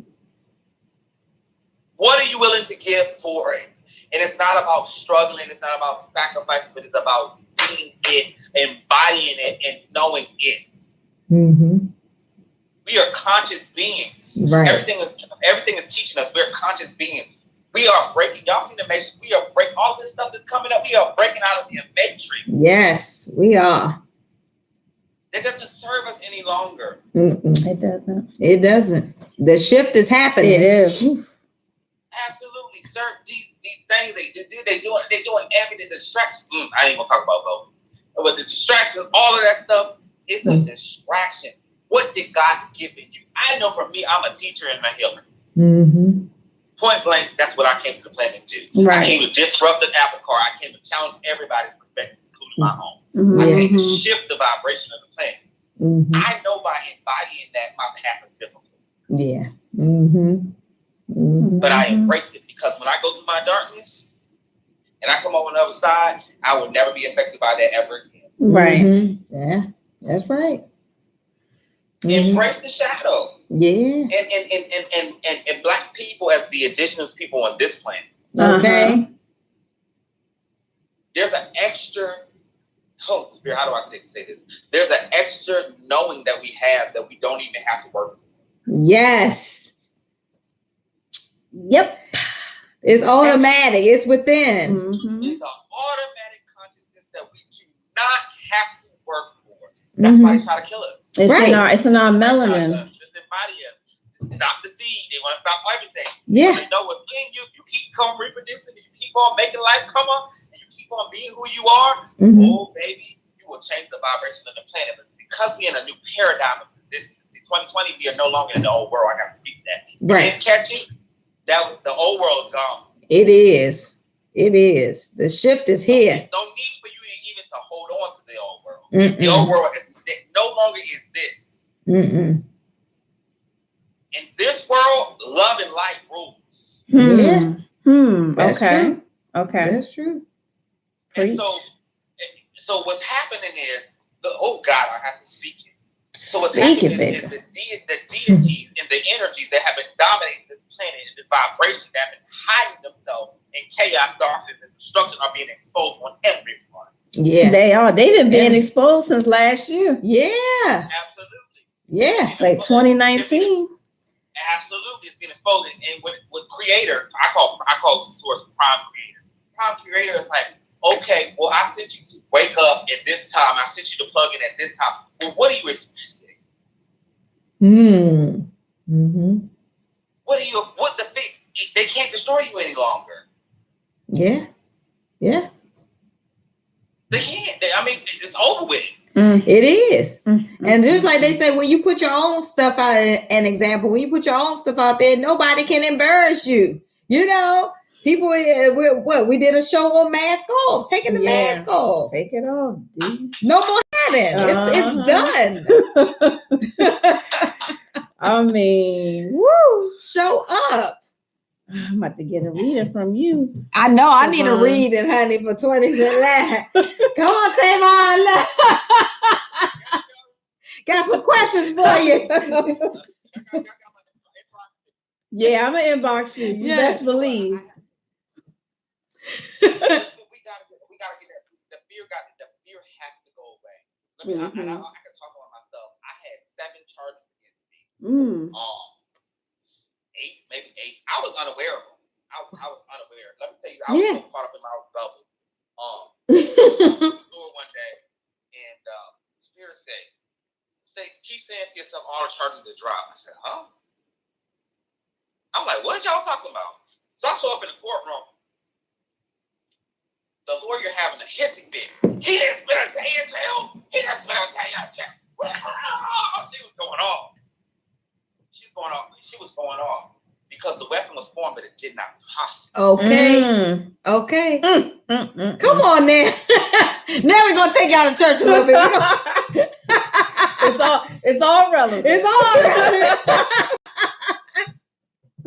And I'm not gonna be braggadocious because I stay in my knowing. If God said, source, prime creator, the ancestors, whatever you want to call it. Whatever you want to call it. That's what it is. Yes. That's the absolute. Yeah. You got to be so uncompromised in the absolute that nothing else matters. We can shift reality, but my people got to wake up and stop being afraid of who they are. Yep. If you are a goddess, this is the goddess suite. I love the goddess suite. Lounge. Give me the opportunity to express my word into the world. Yes. You're comfortable in the lounge. That's right. Lounge, baby. You're comfortable. If you're a goddess, be a goddess. But you got to break down these paradigms. You got to show up for your job and break the paradigms down. That's right. That's right. Yeah. Woo. Woo, Tavon. Oh my gosh. You just gave us a word and a half tonight. Spirit and mood through. Spirit that came through. Spirit that got to speak on this topic. Hey, got a word for the goddesses and the people. I hope all y'all heard that. Y'all need to reach out to Tavon. We'll put his information out. Yes. Let's see how God did it. They used a situation that we were focused on to get to the real shit. Yeah. Right. Exactly. Get to the nitty gritty. Dwayne Wade calling the real shit. The real shit is the goddess and goddesses that you know wake tonight. Yep. That's the real shit. Okay, it's time for the goddesses and the gods to wake up. Wake up. Time to move off the surface. Absolutely. Yo, I'm done because y'all got me spiced up. I'm ready to teach now. All right. Well, look, everybody, we are going to be bringing Tavon back on the show. Yes. We're just going to title the show. Let me see. What are we going to title it? Whatever y'all want to title, I'm showing up and I'm ready. Okay. We'll think of something. But by that time, Mask on part 2. We'll have the Zoom, and so we'll be able to everybody be able to see you on video. We'll be broadcasting on YouTube and Facebook via Zoom webinar. So because since you're not in DC no more, and down there in the nice warmth of the South. Yeah. Yeah. Well, I'm excited. I think I don't really like Atlanta, but I'm excited here. So, DC is still my home. Okay. Well, look, y'all got the snow this time, and we didn't get it. I'm jealous. Yeah. The tables is turning. North Carolina got some snow too. Yeah, I got the word this morning. Oh my gosh! I'm like, man, where our snow they at? I'm looking out the window like, dang. No days off. Well, we want to thank you for coming on and sharing your love and light and wisdom. Oh my gosh, your perspective was so needed. It was. I say we're the goddesses, but I really feel like we definitely need male perspective on all aspects of what we talk about on our show. Yeah. Because it just brings the balance. It does. It is funny because it's like when we've been working on our guest list and we have so many men. It's like we know so many great women that are doing things, but it's like, no, we need to have this guy. And it's like we need that male perspective on our show also. I don't know what it is. I'll be like, dang, okay, need some more women, but it's just we just kind of trying to just go with the flow and let spirit just move us the way it's supposed to. And that masculine, because we're very feminine. We're very ladylike and very feminine. So, and some people are rubbed. Some guys are rubbed the wrong way from our blast of so they don't like it. So it's good to we love our men, we honor our men. We had a show just for the men. I actually want to have a male father show too. Yeah, because we need to honor the Black men who are good fathers. But we definitely want to bring you back. It'll be a spirituality show. So you could come back or whatever topic. We just want your perspective. Yeah. Because we love it. Okay, so I want to thank you guys. I want to thank you guys for having me. Well, I wasn't even anticipating this. I want to plug myself real quick. Plug yourself, baby. Please do. I do what's called ascension readings. Okay. It's all about elevation. My readings now, especially post ayahuasca, everything you have reading will be about your own soul elevation.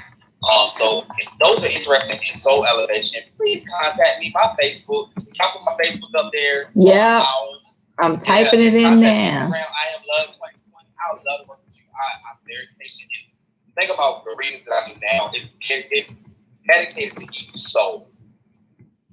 Each individual soul. We're going to get to past lives. We're going to do this life. We're going to do the forever life. We're going to get to the healing dynamics. We're gonna get to everything that you need because this is a time of ascension. Yes. This is a time of ascension and elevation. Mm-hmm. And I love my black people. There you go. Somebody I work with black people, and I would never turn back to my black people. Somebody shouting you out, Tavon. And Tavon is excellent with his readings. Yes, you are. From One Love Sharon. Y'all better believe it. He is the bomb. Yes. Oh, that's my friend. That's my friend Sharon Andrea. If y'all have not checked her out, she's an awesome reader. Ooh. Okay, might have. We might have to have that goddess on. Share, follow us. You need to have Sharon Andrea. Follow Goddess Lounge 2020. We'll inbox us, Goddess. She's a very powerful healer, and she has Jamaican roots, but she lives in New York, and she does everything. I was gonna say twin flame, but she does everything. It's very powerful dynamic. I don't go to a lot of readings. I can read from her. Okay, good. Just to let you know her power, and so you definitely need to reach out to her. Have her on the Goddess Suite. She's all about empowering the divine feminine, and she works with divine feminine mother energy. So that means the family. She's all about the family dynamic. She's all about healing black folks and all folks. Yes. She always talks about the family. She always talks about the divine mother, and she's so secure in her goddesshood. Another word. She's so secure in her goddessship that she's not worried about what another sister is doing. I hope y'all caught. There you go. There you go. Mm-hmm. And that's how it's supposed to be. Yep. She'll definitely get along with the lounge. Her goddessship, she's not worried about what another sister is doing. And so she's another powerful sister. And just y'all reach out, y'all. Y'all got me excited. I'm done. All right. Okay. Well, thank you. Thank you, Tavon. We'll see you soon. Get us on. We'll get at you. All right. Bye. All right. Okay, I know. Okay, Instagram's about to go off. All right, we're still on Facebook and YouTube. Facebook family. That's it for us. Hope you enjoyed the show. It was about our show was about Dwayne Wade and his issues with, his thing with his son. We talked about that, and we talked about Southern hospitality and all kinds of things. It's all in the list of our show topics. So check us out next week. We'll be here. We love you. Thanks for watching us. Follow us on Goddess Lounge 2020. On Instagram, on Facebook, and on YouTube. We're here. So follow, subscribe, share, like, and come back next week. We'll be here. Love you. We'll be back. Bye, guys.